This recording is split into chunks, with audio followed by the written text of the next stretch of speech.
C'est vendredi et c'est le sport que nous abordons avec notre invité. On parlera aujourd'hui de la candidature de Didier Drogba à la tête de la Fédération ivoirienne de football, candidature rejetée. Nous irons aussi au Brésil où Ronaldinho a donc rejoint Rio après avoir quitté le Paraguay. Et puis l'Espagne, ce tremblement de terre sur la planète foot, Messi qui annonce sa volonté de quitter le Barça, tout ça avec Michel Takpa. Bonsoir. Bonsoir Samuel, bonsoir à tous. C'était une surprise, la candidature de l'ex-international ivoirien de football Didier Drogba à la présidence de la Fédération ivoirienne de football. Candidature rejetée. Cela crée une onde de choc. Didier Drogba n'entend pas se laisser faire et compte saisir la FIFA. D'abord, Michel Takpa, ça a été une candidature très bataillée pour qu'il puisse obtenir le parrainage. Qu'est-ce qui s'est passé finalement ? Il faut dire que, comme vous l'avez dit, ça a été une candidature bataillée. Il y avait tellement de choses, bref, une ribambelle de problèmes avant que Didier Yves Drogba ne puisse déposer finalement ses dossiers de candidature. Il faut être simple et dire que la candidature de Drogba a été tout simplement rejetée parce que, voilà, ça n'a pas respecté la totalité des conditions fixées par l'article 41 alinéa 5 des statuts de la Fédération ivoirienne de football. Alors, l'article a dit tout simplement que pour être éligible, il faut jouir de ses droits civiques et politiques. Il faut déposer un chèque de 5 millions de francs CFA ou une caution. Il faut être âgé d'au moins 35 ans, au plus 70 ans, et surtout avoir 8 parrainages. 3 parrainages des clubs de première division en Côte d'Ivoire, 2 au niveau des clubs de deuxième division, 2 au niveau des clubs de troisième division et un parrainage au niveau d'un groupement d'intérêt. Ce que Didier Drogba a eu à faire avec toutes les difficultés possibles. Sauf qu'au niveau du parrainage d'un club de première division, l'Africa Sport, Didier Drogba a un souci là-bas. Parce qu'il y a le vice-président qui a posé sa signature et qui s'appelle Antoine Bailly, qui a posé sa candidature pour le parrainage de Didier Drogba. Sauf que le président du club d'Africa Sport, qui s'appelle Alexis Vagba, qui a été déchu suite à un problème au niveau de la direction d'Africa Sport, a lui posé sa signature pour Sori Diabaté. Voilà, un aussi des postulants au poste du président de la Fédération ivoirienne de football. Donc, ça crée finalement un méli-mélo à ce niveau. Alors, il faut dire tout simplement que Africa Sport a eu un souci entre-temps et l'affaire est devant le tribunal arbitral du sport. Et donc, la Fédération ivoirienne de football ou bien la commission électorale a tout simplement rejeté la candidature de Didier Yves Drogba parce que c'est le vice-président qui a parrainé Didier Drogba au niveau de ce club de Africa Sport. Il y a aussi le parrainage au niveau du groupement d'intérêt qui est l'amicale des arbitres aussi. Là aussi, il s'est créé une dissidence et c'est cette partie de dissidence qui a finalement, par le truchement d'un certain monsieur Fofana, qui a signé visiblement le parrainage de Didier Drogba. Et donc, ça veut dire que Drogba, au finish, a 2 problèmes à ce niveau. Et donc, la candidature a été tout simplement, le dossier a été tout simplement rejeté. Mais il faut préciser que, selon les dernières nouvelles, la FIFA a justement demandé à la commission électorale de suspendre pour le moment le processus de désignation du président de la Fédération ivoirienne de football. Alors d'accord, ça se comprend. Et quand on voit dans le fond, le problème du dossier de Didier Drogba, c'est juste un problème de forme.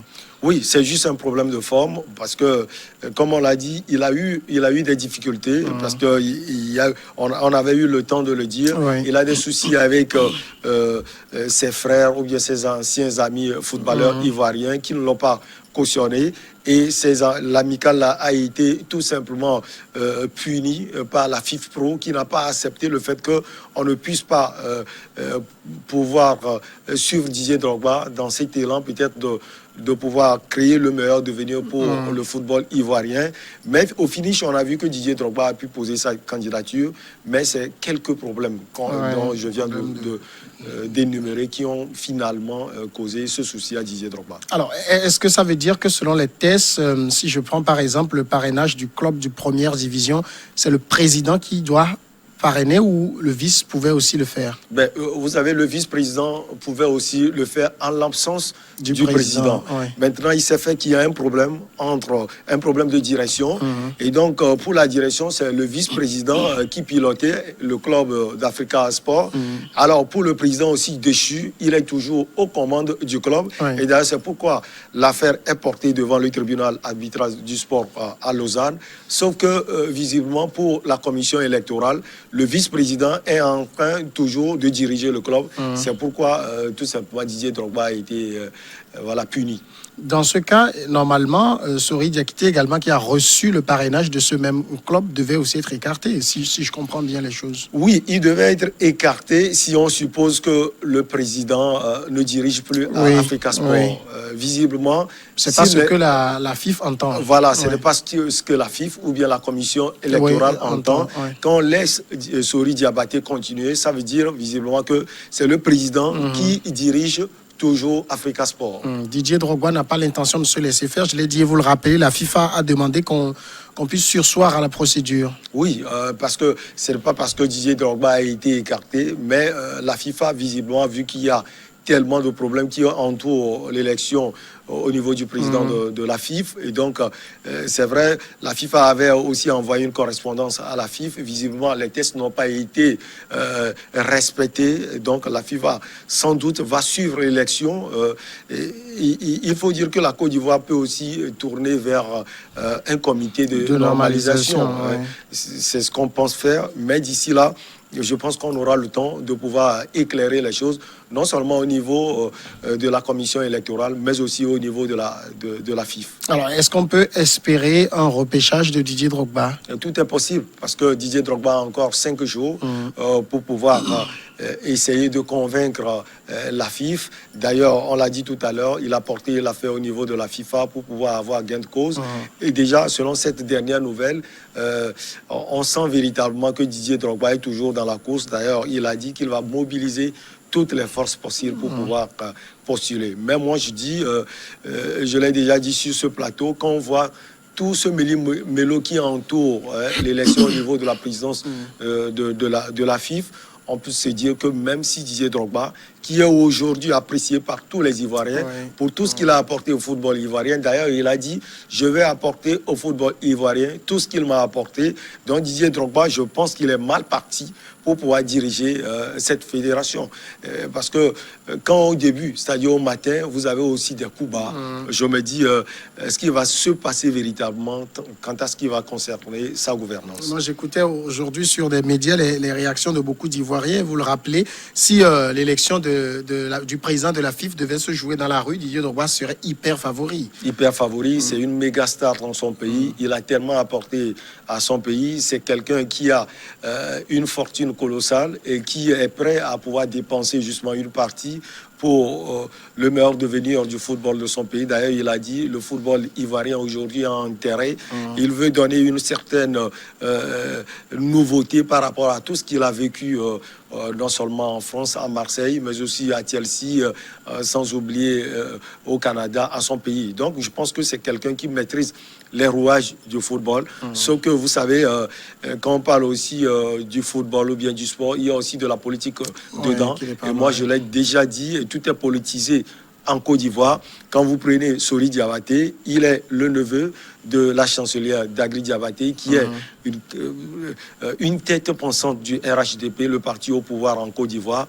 Et Drogba, je le dis toujours, il est plus bêté parce que son village n'est pas aussi loin du village de l'ancien président ivoirien Laurent Gbagbo. Affaire à suivre donc. Deuxième sujet, nous passons maintenant au Brésil. Ronaldinho, qui est arrivé à Rio de Janeiro après avoir quitté le Paraguay.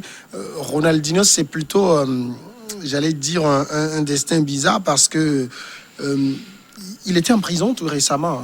Oui, il était en prison parce qu'on l'a accusé à Asunción, Paraguay, d'être en possession de faux passeports. Il était d'ailleurs en compagnie de son frère cadet, Roberto, un ancien joueur du club de Montpellier en France.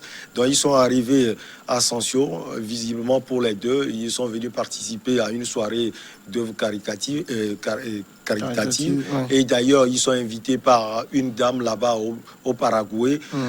La police dit qu'ils sont en possession de passeports, de faux passeports. Et d'ailleurs, c'est pourquoi ils ont été pris. Ils ont passé 5 mois au bail. Et durant tout ce moment, je pense qu'il a eu le temps, d'ailleurs, Ronaldinho, de pouvoir jouer en prison. Il a gagné d'ailleurs un tournoi en prison où il a marqué plus de 7 buts. Son équipe a gagné 12-1. Et puis, il a participé à tellement d'actions au niveau de la prison.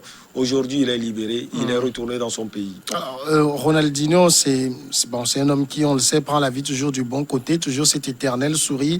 Mais quand on rentre dans sa vie personnelle, il est ruiné, dit-on. Oui, il est ruiné parce que Ronaldinho, c'est quelqu'un aussi qui a ce côté festif, à outrance aussi, on peut le dire. Parce que déjà, quand on voit sa carrière, une carrière riche, le PSG, le FC Barcelone, Milan AC et tous les clubs de prestige, même dans son pays natal, au Brésil, sauf que c'est quelqu'un qui fait trop et qui met assez de sous dans ses fêtes. Il a aussi des soucis avec la justice de son pays, des soucis surtout financiers avec la justice de son pays. Donc c'est quelqu'un aujourd'hui qui est ruiné. Et moi je me pose la question quand on dit qu'il est ruiné, parce que lui et son frère, ils ont payé une caution de 1,6 million de dollars avant de quitter Asensio, donc de quitter le Paraguay. Je me dis où il a trouvé ou bien où ils ont trouvé cette fortune.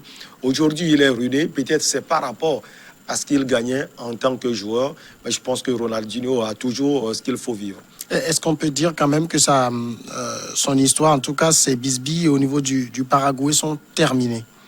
Oui, visiblement, ces bisbilles sont terminés au Paraguay. Ils ont mis du temps au Paraguay pour pouvoir les libérer. D'ailleurs, les Paraguayens étaient mécontents.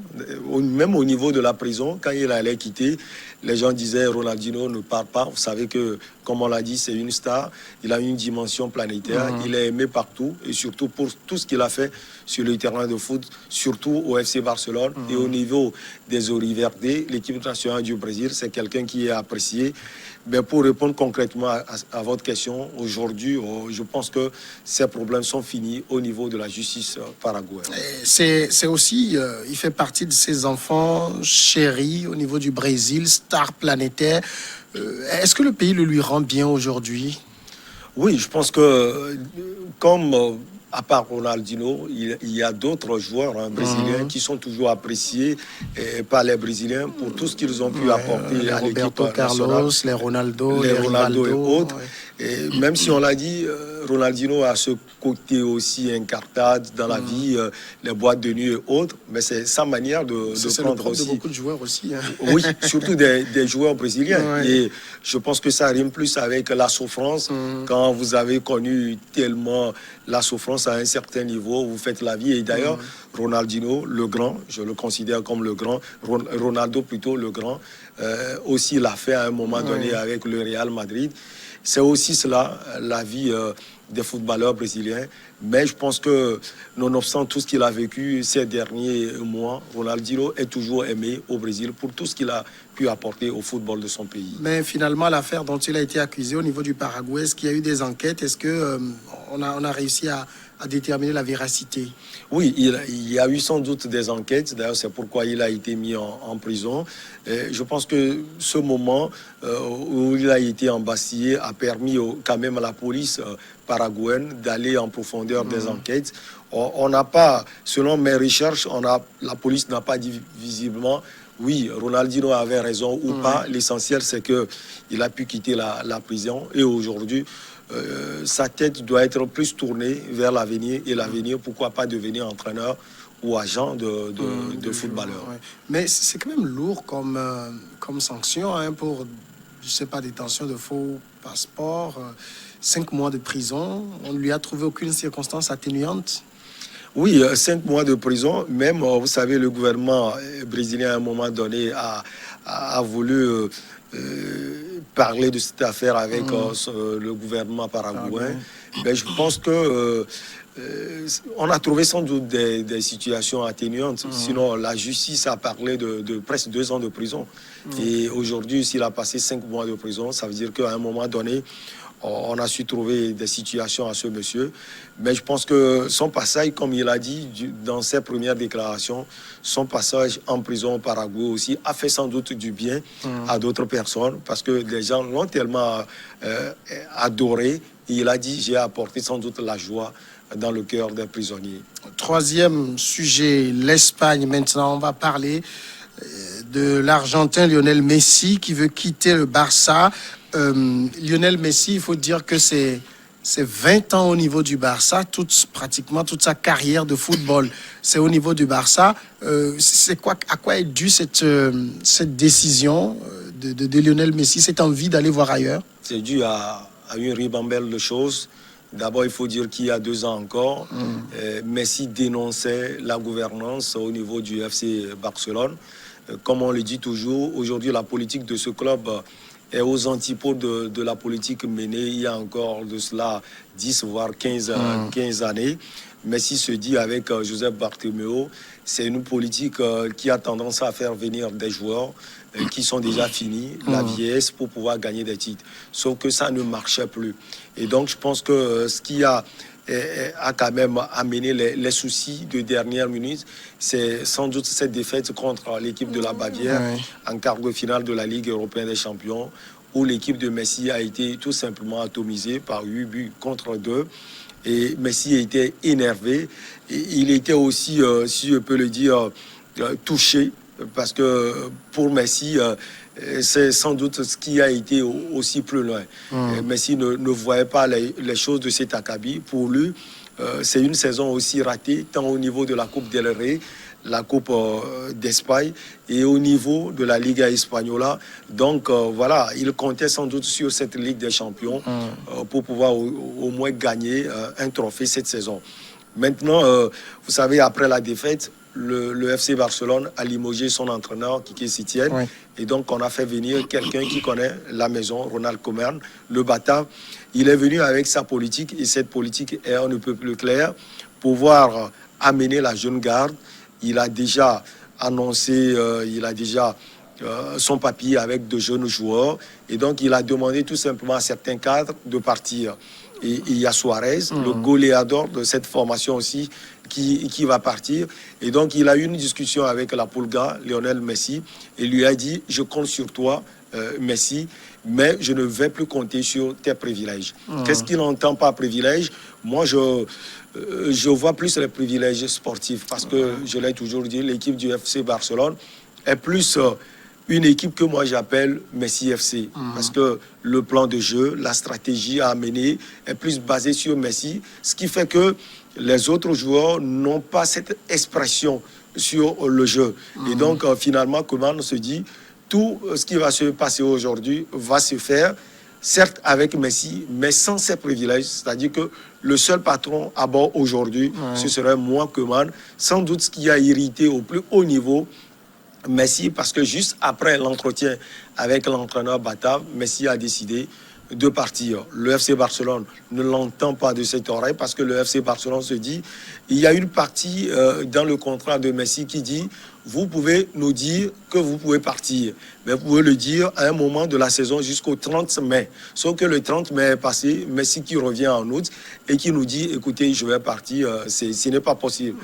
Le clan Messi aussi dit, compte tenu de cette saison, dû à la pandémie de coronavirus, une saison irrégulière, le 30 mai là est derrière nous, et donc en août, on peut aussi avancer notre argument.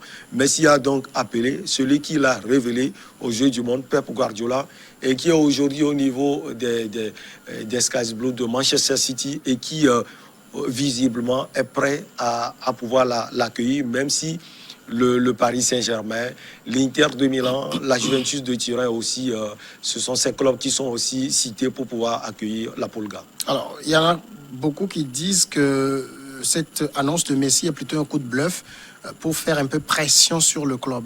Oui, tout simplement parce qu'on est habitué à cela. Messi, chaque année, on a l'épisode Messi demandant des réformes au niveau du FC Barcelone. Sinon, je vais partir. Et souvent, l'institution a peur parce que, comme je le dis, le FC Messi, si Messi part aujourd'hui, la garde la garde là n'est pas préparée. L'après-Messi n'est pas préparé. Et donc, il va y avoir sans doute tremblement de terre.